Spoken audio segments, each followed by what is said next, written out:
Bonjour. Aujourd'hui, on plonge dans une affaire vraiment sombre qui a secoué la région de Nantes, l'affaire Pierre-Alain Cotigno. On va s'appuyer sur ce qu'on a lu dans Ouest France, Le Figaro, Le Parisien, Charente Libre aussi. Oui, bonjour. C'est une affaire qui touche à des points très sensibles, hein. La protection de l'enfance, la confiance aussi. On va essayer de décortiquer un peu les faits tels qu'ils sont rapportés. Alors commençons par le suspect, Pierre-Alain Cotigno. 32 ans. Ce qui est frappant d'emblée, c'est le contraste entre sa façade publique et ce dont on l'accuse. C'est ça.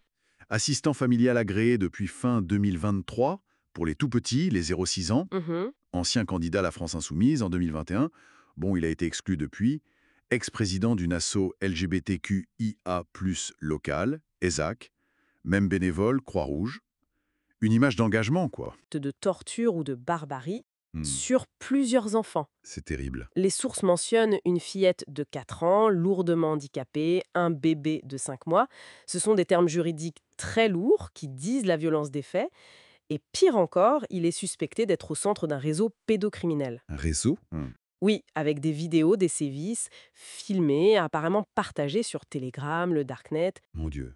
Et comment ça a éclaté, cette affaire? Alors, l'alerte initiale viendrait des Pays-Bas. La police néerlandaise aurait découvert une vidéo en 2023.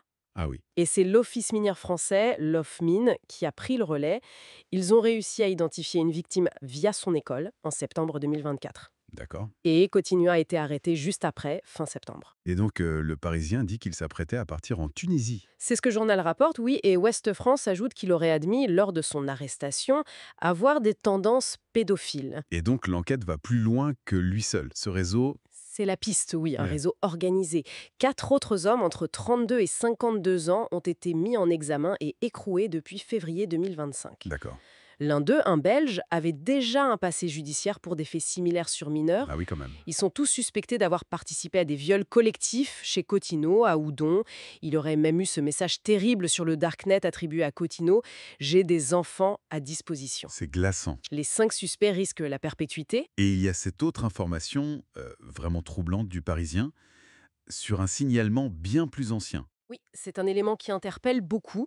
Selon le journal, qui cite l'audition de la mère de Cotino, elle aurait alerté la PMI, la protection maternelle et infantile, déjà en 2007 ou 2008. 2007 ou 2008, hein. Oui, Mais il était adolescent. exactement, 15 ans. Il aurait agressé sexuellement un enfant de 4 ans gardé par la famille. C'est ce qu'elle aurait signalé. Et Et ce signalement, il n'a rien donné à l'époque. pas de suite judiciaire. D'après le Parisien, non. Aucune suite. Alors forcément, ça pose la question d'une possible occasion manquée, hein, d'intervenir bien plus tôt. On imagine le choc à Oudon. Petite commune, 4000 habitants. Ah oui, c'est la stupeur, la colère. Des voisins témoignent dans la presse locale, ils disent C'était sous mes yeux et j'ai rien vu », l'incompréhension totale. Hmm. Et l'association ESSAC qu'il présidait a aussi beaucoup souffert, cyberharcèlement, tout ça. Et puis, il y a eu la réaction de la France Insoumise localement, vu qu'il avait été candidat. Oui, le groupe LFI du pays d'Ancenis a réagi par une lettre ouverte en février 2025. Ils dénoncent ce qu'ils appellent des provocations et des insinuations visant à lier le parti au crime. D'accord. Il rappelle son exclusion immédiate dès octobre 2024, affirme que personne ne savait rien, ni les militants, ni les proches.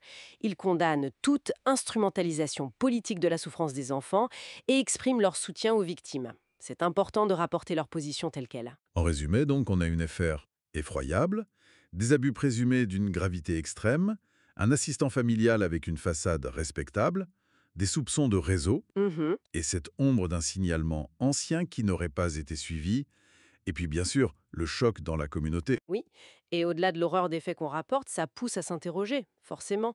Est-ce que les procédures d'agrément, de contrôle pour ceux qui travaillent avec les enfants sont suffisantes, vraiment efficaces? C'est la question clé. Et plus largement, comment on fait nous tous, dans nos communautés, nos associations, pour être plus vigilants, pour détecter ces dangers qui se cachent parfois derrière des apparences normales, voire engagées. C'est une réflexion lourde à poursuivre.